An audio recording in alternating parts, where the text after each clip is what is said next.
تنسوش ترطبوا ايديكم في فصل الشتاء. بصراحة افضل مرطب ليا هو الفازلين، اي بقى نوع فازلين، بس ده المرطب المفضل ليا الفترة دي، وبما ان انا بعاني من اكزيما في ايدي، يعني بالاخص في الشتاء. البنات اللي عندهم اكزيما او صدفية او اي مرض جلد جلدي لازم تعتنوا بايديكم، بالاخص في فصل الشتاء. المرطب ده حلو جدا، بس بصراحة ما ينفعش لوحده، بحس ان هو بيزود الاكزيما. فبحط الاول الفازلين وبعد كده في ايدي، لانه بيدي عطر جميل قوي، بيخلي ايدك كده ريحتها فراوله. فبصراحه تحفه تحفه. وفي منه انواع كتيره، بس ما تنسوش الترطيب. النهارده بقى جايه لكم فيديو اول مره اجربه، وقلت لازم اشارك معاكم اللحظه دي. الفيديو ده جبت حاجات اونلاين من فيرجينا، وطبعا ده مش هو ولا الكلام ده، لان انا كنت مجربه قبل كده زيوت بتاعه مطروح، اللي هو زيت الزيتون وحاجات من هناك من وزاره الزراعه. بس بصراحه ما عجبتنيش، لان كنت حاسه ان فيها عطر. لا، مش ده مش زيت الزيتون الاصلي، مستحيل. فالنهارده هوريكم شويه حاجات كده جبتها من فيرجينيا، طلبتها اونلاين، وعايزه اقول لكم ان انا اول مره اطلب اونلاين. فاللي هو انا انبهرت بصراحه ان هو في حاجه اونلاين، اكيد معروفين بس انا ما كنتش اعرف.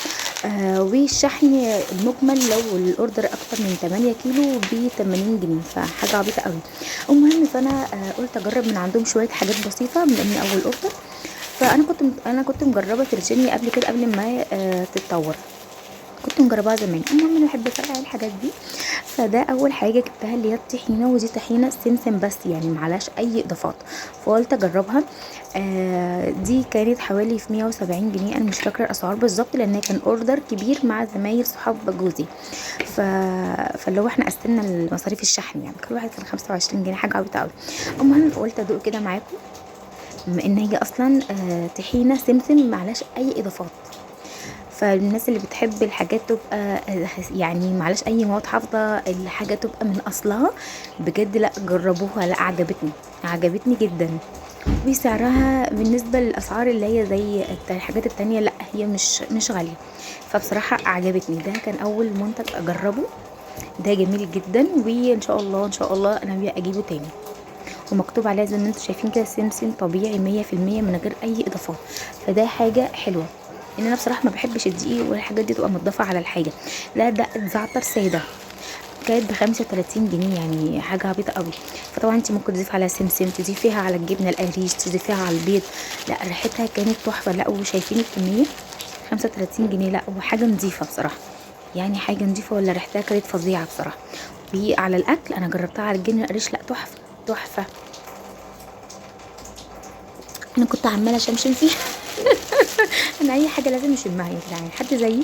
يعني حد في النقطه دي زيي؟ اي حاجه لازم اشمها قبل ما اكلها، اي يبقى الطبق، المعلقه، اي حاجه لازم اشمها. طب قلت لست الزيتون اخليك في الاخر كده عشان انبهر بيك، اشوفك هنبهر ولا مش. لا، اخليك في الاخر كده، عشان في حاجه اقولها لكم في اخر الفيديو بجد، يعني عشان ما يضحكش عليكم زيي. فالعسل بقى، ده العسل ده مش متذكره سعره بصراحه، بس كان ب100 وي. ده عسل زهور الربيع. طبعا العسل اهو. لا بصراحه يعني ايه، انا ما باكلش العسل، فقلت لابني جربه. فبصراحه ابني عجبه جدا، يعني عجبه جدا، وجوزي قال لي لا، طعمه مختلف عن اللي احنا بنجيبه، حاجات اصليه بجد، يعني ما فيهاش عليها اي اضافات. شايفينه من جوه. ان شاء الله قلت المره الجايه هبقى اجيب العسل الجبلي من عندهم. عسل الجبلي ما كان في سعر 300 وي، كان نص، حوالي نص، يعني اسعار تحفه. فكمان التغليف يا بنات كان جاي التغليف تحفه، يعني مش اللي هو حاجتك واقعه والحاجه بايظه وكله على بعض. لا، التغليف كان جاي في علبه كبيره.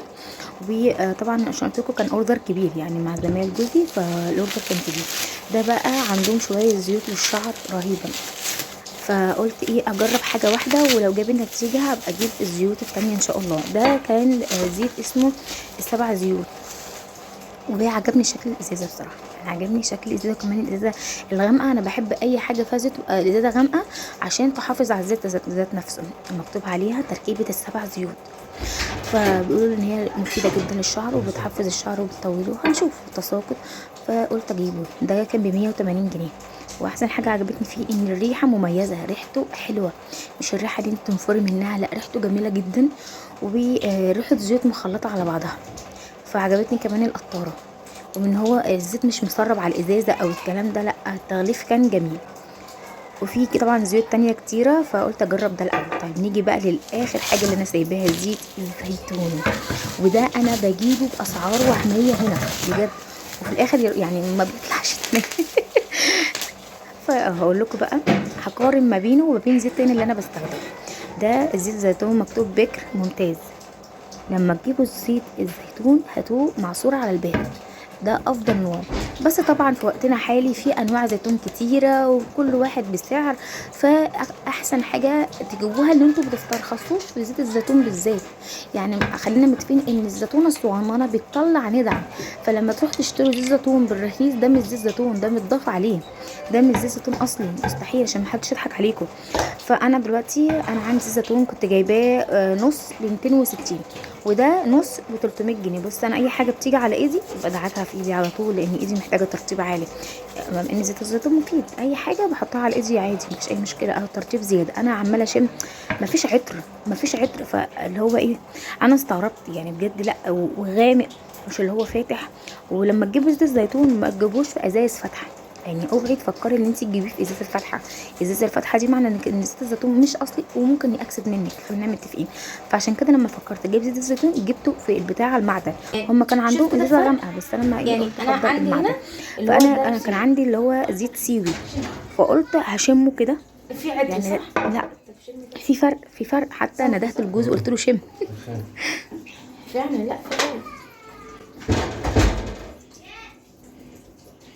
يعني هم كده بيكذبوا علينا حراميين بجد والله. يعني انا دافعه ده فلوس، ده 280 جنيه.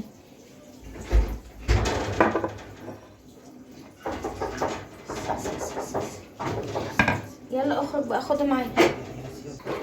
طبعا احنا اندهشنا من ان ده زيت زيتون فعلا. والتاني كنت بحس ان فيه طعم كده غريب، اللي هو زيت السيوي ده كنت بحس ان هو ليه ريحه، ريحه لما بحط على الجبنه القريش. لما حطيت على ده جبنه قريش وحطيت على ده جبنه قريش، لا في اختلاف، في اختلاف في الطعم في الريحه. ده لما بحطه بيديني ريحه كده في الاكل.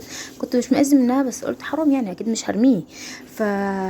فقلت اكيد يعني هخلصه بعد كده هخش على بتاع فريجان، يعني مش هخلص مش هرمي التاني. فبصراحة لا، زيت الزيتون بتاع فريجينيا رهيب. وجربوا اللي هو في المعدن، يعني جربوا اللي في المعدن. ده كان اول اوردر ليا اونلاين. طبعا انا بجيب من عندهم لما بسافر، بجيب من عندهم الصابون اللي هو بتاع الوش والحاجات دي بتبقى تحفة بصراحة. بس انا اول مرة اطلب اونلاين فجربته وكان نتيجة مبهرة بالنسبة لي وعجبني. باي باي.